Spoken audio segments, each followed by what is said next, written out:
Hello everyone, my name is Tushar Mohan Metkari. I am going to perform a C program to determine eligibility of voter where age will be input.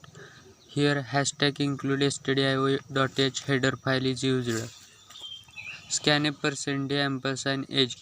This message is used to scan the input value on the output screen.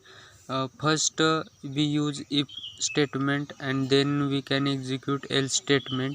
In if statement, age is greater than or equal to 0 and age is less than or equal to 120. So in this if statement we can use another if else statement. So in first if statement, age is greater than or equal to 18. By if logical condition of if statement becoming true, then congratulations, you are eligible for voting. This message is printed on the output screen. If logical condition of if statement becoming false, then else statement has been executed, in which sorry, you are not eligible for voting. This message is printed. If in else statement, another if statement has been written for which age is equal to 0. If age is 0, then we can see three messages on output screen. That is, sorry, you are not eligible for voting, and another is you are just born. Let's see how this if statement has been work. So age is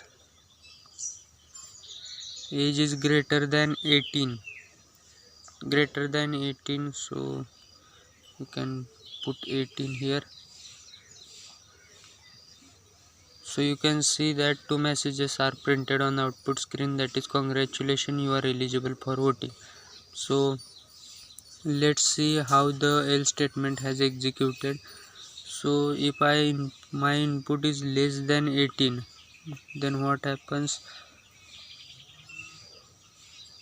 Sorry, you are not eligible for voting. This message is printed. So if I enter 0 value, then what happens?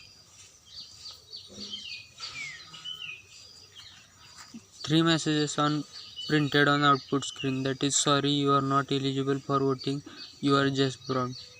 Because there are else statement becoming true and sorry, you are not eligible for voting, this message printed. Also age is equal to 0, therefore you are just born, this message is also printed on the output screen. If my input is less than 0 and greater than 120, then logical condition of if statement becoming false and logical condition of else statement becoming true. Therefore if my input is less than 0, then another if statement is printed in which age should not be negative. This message is printed on output screen. If my input is greater than 120, then your age is not natural, you may be superhuman. This message is printed on the output screen. So let's see how the program has worked. If my age is less than 0, then two messages are printed. Sorry, age entered by you is not valid, age should not be negative. And if my entered age is greater than 120, then what happens? Then three messages are printed on the output screen, that is, sorry, age entered by you is not valid, your age is not natural, you may be superhuman. So here our program has successfully run and also completed. Thank you for watching me.